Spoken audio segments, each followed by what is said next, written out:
Bonjour, aujourd'hui nous allons faire le résumé du livre Changez votre façon de penser, changez votre vie. Bienvenue à tous. Pour ceux qui ne me connaissent pas, je suis la mentor Auréole. Je suis une passionnée de la création de richesses sur Internet et du développement personnel. Si cette thématique t'intéresse, te parle, abonne-toi à ma chaîne YouTube qui est Mentor Auréole, active la cloche de notification et partage cette vidéo. Et clique sur suivre sur ma page Facebook, c'est toujours Mentor Auréole. Let's go! Aujourd'hui, je vous parle du livre Changez votre façon de penser, changez votre vie. Ce livre a été écrit par Brian Tracy. Brian Tracy, c'est un auteur que j'apprécie beaucoup. C'est lui aussi qui a écrit le livre Objectif. Je vais te mettre ce livre-là dans la description. J'ai fait son résumé sur ma chaîne YouTube. Je te mets le lien dans la description ou aussi dans la fiche. Tu vas voir ça quelque part par là. Donc, Brian Tracy est un grand auteur. Je l'apprécie pour sa simplicité. Il met un mot sur les choses, mais de façon très simple. Et tu comprends. Il donne aussi des exemples. Moi, j'aime bien les exemples. Parce que les exemples, si tu n'as pas percuté l'explication, mais avec les exemples, tu vois facilement des illustrations. De façon imagée, rapidement, tu fais dans ta tête et tu te dis « waouh ». Donc, c'est comme ça. C'est pour ça que j'apprécie bien cet auteur. Et il parle beaucoup de développement personnel, il parle d'atteinte d'objectifs de richesse aussi. Voilà. Donc, on y va sur la thématique du jour. Alors, je vais vous faire un résumé de ce que j'aimerais vous transmettre à partir de ce livre que moi j'ai écouté en audio. Je vous encourage à acheter le livre, d'accord? Parce que moi, après, je vous fais un retour. Donc, je vous encourage à l'acheter. Achetez le livre. Vous voyez déjà ça en image, donc achetez pour avoir tout ce que l'auteur a mis dedans. Je vous encourage à l'acheter. Merci. Alors, dans le livre, il s'agit de travailler sur soi pour atteindre les objectifs qu'on se fixe, pour repousser ses limites. C'est de ça dont il s'agit. Il y a une histoire qui, dans le livre, m'a vraiment parlé. Et je suis sûre que ça va te parler. C'est l'histoire d'une dame qui, pendant son enfance, n'a pas eu beaucoup d'amour, surtout l'amour inconditionnel, d'accord? Et à chaque fois qu'elle faisait quelque chose, les parents lui faisaient sentir en fait qu'elle n'était pas assez bien, etc. Et elle a grandi avec cette frustration. Elle a grandi avec un manque de confiance en soi, un gros manque de confiance en soi. Et tout son entourage voyait ça. Son époux et ses enfants, tout le monde voyait ça. Elle n'avait pas confiance en elle. Elle ne pouvait pas entreprendre grandes choses. Et elle avait constamment besoin de l'approbation des autres. Vous voyez? Comme un enfant qui se dit, si bon, je fais pas ce que papa et maman disent, ben, ils vont pas assez m'aimer. Et s'ils ne m'aiment pas assez, mais je vais me retrouver tout seul. Donc, elle avait en fait ce genre d'angoisse qui l'habitait. Vous voyez? Et moi, ça me fait penser que nous sommes aussi des parents. Vous voyez comment est-ce que, en tant que parents, on peut façonner nos enfants? On peut façonner leur devenir. Comment une maman de 30 ans, 35 ans, 40 ans peut évoluer en fait avec ses peurs, ses angoisses, mais qui viennent en fait de l'enfance. Et la racine, c'est les parents. Donc moi, ça me parle. S'il y a des parents qui sont sur cette chaîne, j'aimerais que vous sachiez qu'on a aussi le devoir de forger nos enfants avec beaucoup d'amour. Que ce ne soit pas seulement 0 ou 18, non. C'est-à-dire, tu as bien fait, ouais, félicitations, bon, tu n'as rien fait, c'est que tu es nul, non. Qu'il y ait aussi des 15, des 13. Qui est aussi, ben non, tu es une belle personne, tu fais de belles choses, mais ça, c'est pas bien, d'accord? Donc, il faut changer ça. Donc, c'est une responsabilité, une lourde responsabilité qu'on a, en fait. Parce que si nous, on fait la base, les enfants vont grandir avec. Le problème que nous, on a aujourd'hui, ben, il y a d'autres qu'on peut imputer à notre enfance. Et l'enfance, c'est les parents qui ont fait de nous ce que nous sommes. Donc, il va y avoir une reprogrammation de notre mentalité. Il faut qu'on commence par se dire qu'on est de belles personnes, qu'on est capable d'exploits, qu'on peut faire de grandes choses et que tout à notre sujet n'est pas mauvais.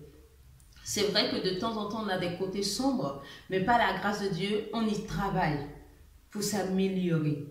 Mais on a quand même des qualités qui font de nous des personnes extraordinaires, des personnes uniques. Donc, c'est de ça dont il s'agit dans ce livre. Et cette dame, un jour, elle a eu un accident.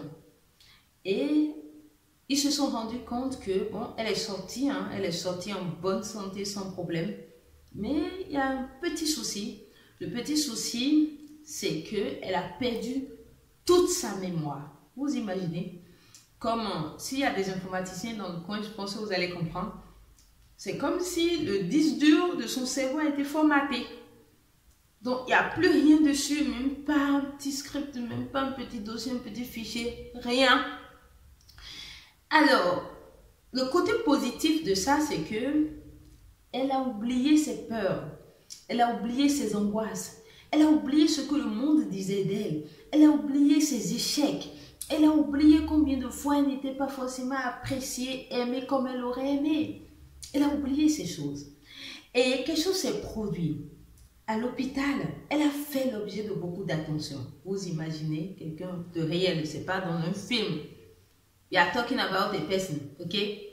Donc, on est en train de parler de quelqu'un, quoi. Flesh and blood, hein? Et la personne a perdu sa mémoire. Donc, c'est normal qu'elle fasse l'objet d'attention. Et les médecins passaient pour lui parler. Donc, à partir de là, sans fin rapide. C'est-à-dire qu'elle a commencé par faire le building, la construction d'une nouvelle personnalité. Elle a commencé par se dire qu'elle est importante. Mais parce que tout le monde vient vers elle, et quelque chose s'est produit aussi, c'est que quand elle est sortie de l'hôpital, parce qu'on a fini par la libérer, elle est repartie vers sa famille, ses enfants et tout. Et elle a commencé par donner des conférences. C'est-à-dire, on l'invitait dans les conférences pour qu'elle fasse un témoignage. Et on a découvert qu'elle est devenue une femme très éloquente, une femme impressionnante, charismatique et tout ça. Mais en fait, il s'agit en fait de tout le contraire de qui elle était avant son accident. C'est-à-dire que c'est tout le contraire. Elle n'avait jamais été ce genre de personne. Donc, en fait, il s'agit d'une personne là qui est brillante. Donc, tu vois là, en toi, en la femme au foyer que tu es, il y a cette femme brillante qui dort. Il faut la réveiller. Wake up! C'est ça, il faut lui dire. En cet homme qui a cet emploi que tu as, et qui est dans cet emploi depuis 5 ans, depuis 10 ans ou plus. Mais il y a ce grand homme d'affaires qui est à l'intérieur. Il faut le réveiller. En cette femme qui est en train de se battre pour gagner sa vie, un emploi qui n'est pas forcément à la hauteur de tes charges. Mais il y a cette femme-là qui peut entreprendre, qui va entreprendre, qui va faire beaucoup d'argent. En cette femme qui est en train de faire des calculs pour chaque chose, pour chaque franc CFA qu'il faut sortir. Cette femme que tu es aujourd'hui, il y a la femme qui va couvrir ses charges sans problème. Qui va même faire des réalisations, qui va laisser des choses aux enfants. Il y a cette femme. Mais la question est, est-ce que tu as envie de faire endormir l'autre femme là? Est-ce que tu as envie de faire endormir l'autre homme pour réveiller la nouvelle personne? Parce que vous voyez, cette dame-là, elle n'est pas extraterrestre. Hein? Elle est humaine, quoi. Et elle a toujours eu ça en elle.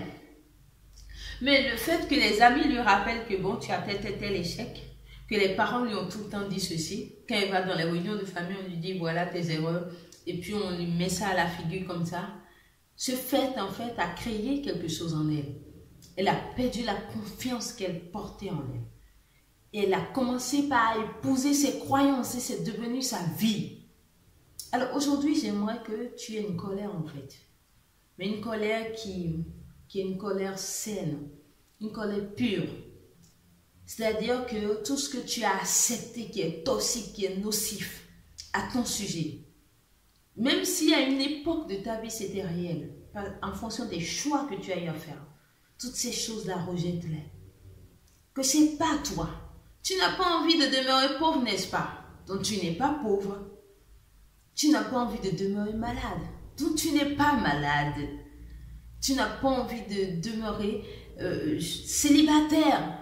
Ben, donc la personne qui va venir. Voilà. Tu n'as pas envie de demeurer dans cet emploi. Donc, tu vas trouver un nouvel emploi. Tu vas créer un business qui sera florissant. Tu n'as pas envie d'avoir un business qui est en souffrance tout le temps. Donc, ce business a des solutions. Il va renaître. De nouvelles opportunités s'offrent à toi.